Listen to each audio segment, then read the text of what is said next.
जय माता की। आप देख रहे हैं law in the spiritual secret. कैसे हैं आप सब? मैं उम्मीद कर रहा हूं कि आप सब बहुत अच्छे होंगे, अपने परिवार के साथ अच्छा वक्त बिता रहे होंगे। देखिए दोस्तों, कई लोग मुझसे ये सवाल करते हैं कि आप ऐसी तमाम जानकारियां हमें देते हैं जो कि हमारे काम की होती हैं, लेकिन हम आपके खुद के अनुभव जानना चाहते हैं। तो आज मैं आपको गायत्री साधना के मेरे खुद के अनुभव बताने वाला हूं। देखिए, हमारे घर में हमेशा से धार्मिक माहौल रहा। बचपन से अभी तक मैंने देखा कि मेरे माता पिता हमेशा से ही धार्मिक रहे हैं और बचपन में हमें सत्संग में लेकर जाते थे। और न सिर्फ मैं मतलब मेरी बहन भी है, और हमेशा हम दोनों साथ में मौजूद रहते थे, क्योंकि हम दोनों ही भाई बहन हैं। इसके अलावा हमारी दादी भी थी, जो कि हमेशा हमें सत्संग से जुड़ी जानकारियां और सनातन धर्म से जुड़ी हुई तमाम बातें बताती थी। मुझे अभी भी याद है कि बचपन में हम लोग सत्संग जाया करते थे, और हमारे घर का माहौल की यदि मैं बात कर लूं तो माहौल इतना सुकून वाला होता है कि कोई भी घर पर तेज आवाज में बात नहीं करता। देखिए, दूसरों के घरों में देखने को मिलता है कि माता पिता बच्चों पर चिल्ला रहे हैं, तेज आवाज में बात कर रहे हैं। देखिए, डांटना अलग होता है, तेज आवाज में एक दूसरे से बात करना अलग होता है। लेकिन मैंने आज तक ऐसा नहीं देखा। ऐसे मेरी खुशकिस्मती समझी जाए कि भगवान की कृपा इतनी अच्छी रही कि माता पिता मुझे ऐसे मिले और ऐसी परवरिश मुझे मिली है।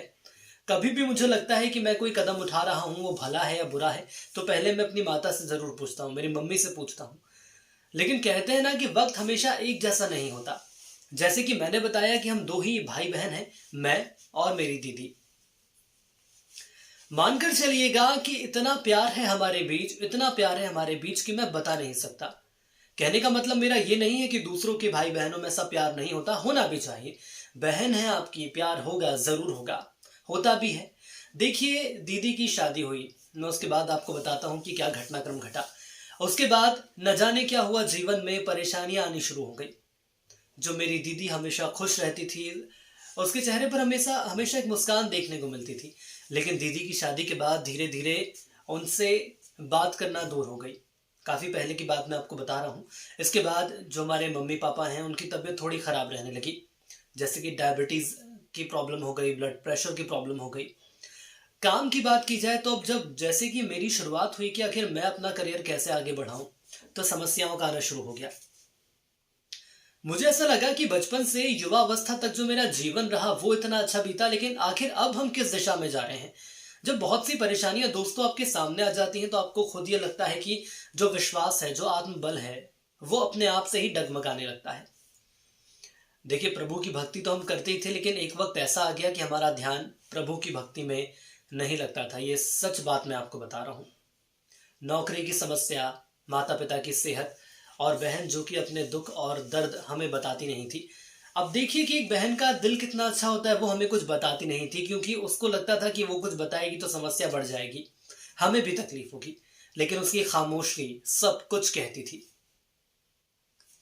जैसे जैसे समस्या बढ़ने लगी, तो वैसे भी आप जानते हैं कि आस पड़ोस के लोग, रिश्तेदार जो हमारे शुभचिंतक रहते हैं, कोई बताता है कि किसी बाबा के पास जाओ, तो किसी ने बताया कि तुम्हारे खुशहाल जीवन को देखते हुए किसी ने काला जादू कर दिया है, तभी ये सारी परेशानियां आ गई हैं। किसी ने अब बंधन में बांध के रखा है, इसलिए आपके सामने परेशानियां आ गई हैं।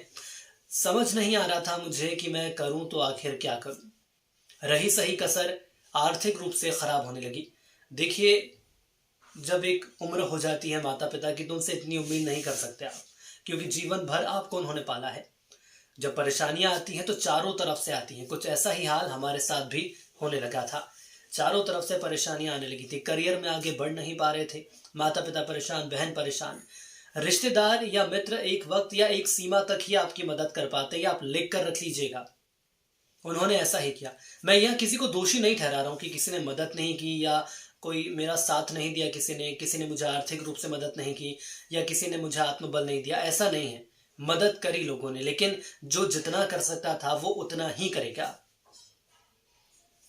कई लोग आज के दौर में भी ऐसे हैं जो कि परेशानी में साथ में रहे हैं, और हम उनकी मदद करते हैं। जैसे कि मेरे कुछ ऐसे मित्र थे जिनकी मैंने मदद करी थी। जब उनकी नौकरी छूटी, आर्थिक रूप से परेशानियां हुई, तो उन्होंने मुझसे पैसे लिए, मैंने उनकी आर्थिक तौर पर मदद की। देखिए, बुरा दौर सबके सामने आता है, हर संभव मदद मैंने की। उनके घर में खाने को रोटी नहीं थी, तो आप यकीन मानेंगे उनके घर पर खाना भी मैंने भिजवाया। और मैं यहाँ अपनी बात नहीं कर रहा हूँ, मैं यदि आपकी बात करूँ तो जो कोई आपका मित्र होगा, ज़रूर उसके साथ ऐसी परेशानी होगी। भगवान ना करे कि ऐसी परेशानी आए, यदि आती है तो आप उसकी पूरी मदद करते होंगे। लेकिन एक टाइम ऐसा आ गया कि जब मैं परेशान रहा तो मेरा फ़ोन नहीं उठता था, मुझसे बात नहीं करते थे। जब कभी पैसों को लेकर बात भी होती थी तो परेशानियां वो अपनी बताने लगते थे कि मेरी नौकरी नहीं लग रही है, मेरे बॉस के साथ मेरी लड़ाई हो गई है, सैलरी काट ली गई है। और आप तो देख ही रहे कि दौर कैसा चल रहा है।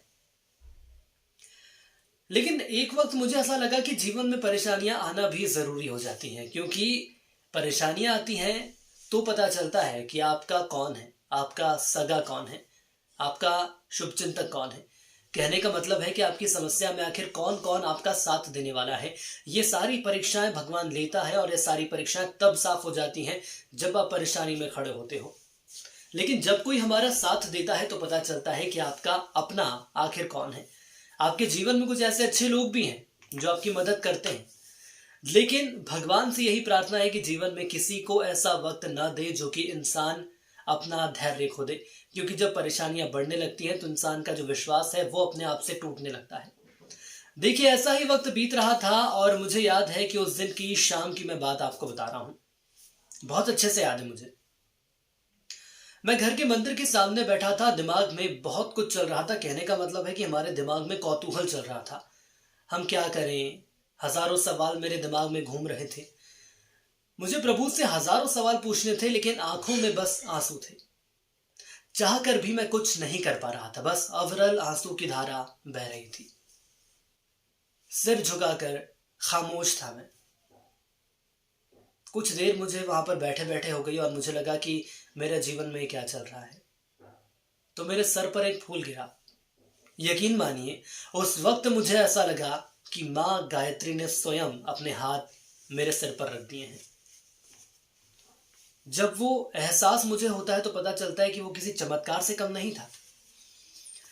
शब्दों में बयां नहीं कर सकता मैं उसको। और उस शाम के बाद मैंने ठान लिया कि अब मैं माँ गायत्री की हमेशा आराधना करूंगा, पूजा करूंगा। मैंने जैसा आपके बताया कि प्रभु की भक्ति में ध्यान नहीं लगता था मेरा, लेकिन उसके बाद हर दिन सुबह और शाम मैंने माँ गायत्री का जाप किया।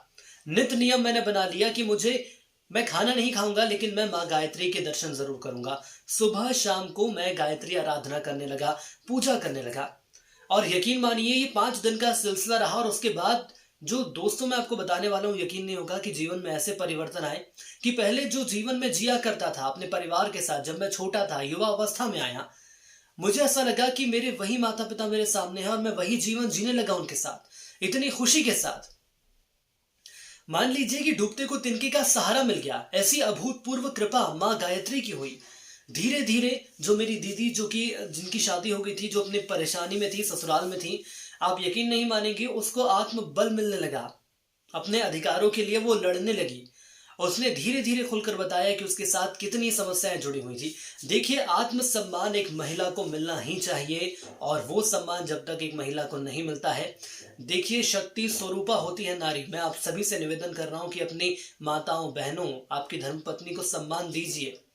सालों से मेरी दीदी मायके नहीं आई थी, लेकिन माँ गायत्री की ऐसी कृपा हुई कि खुद जीजाजी उसको लेकर घर आए। उन्होंने अपनी बातें बताई, उनके जीवन में भी क्या दिक्कतें आ रही थी।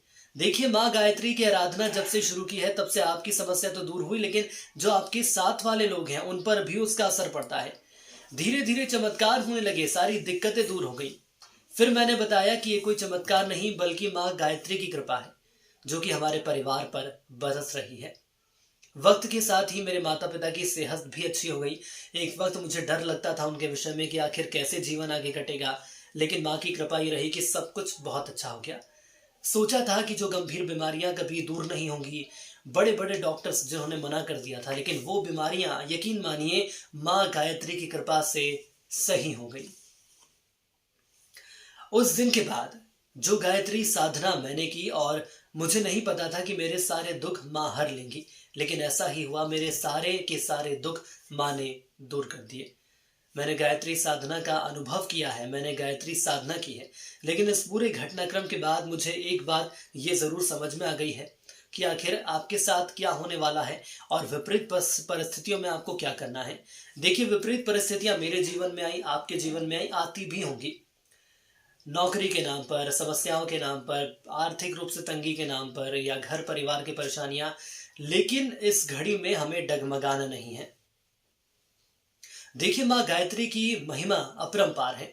वो हमेशा अपने भक्तों के साथ रहती है, लेकिन हमें कोशिश सिर्फ यही करनी है कि जो हम साधना करते हैं वो साधना हमें सही तरीके से करनी होगी। यदि आप साधना नहीं कर पा रहे, कोई बात नहीं, मैं नहीं कह रहा कि आप साधना करिए, लेकिन जो मेरे अनुभव हैं वो मैंने आपको बताए हैं कि मेरे साथ मेरे जीवन में मैं आज इतना, जो मेरा बाल्यकाल रहा है, युवावस्था रही, मैं आज इस दौर में पहुंचा हूं, मैं बहुत अच्छे तरीके से मेरा जीवन कट रहा है, माँ गायत्री की कृपा है।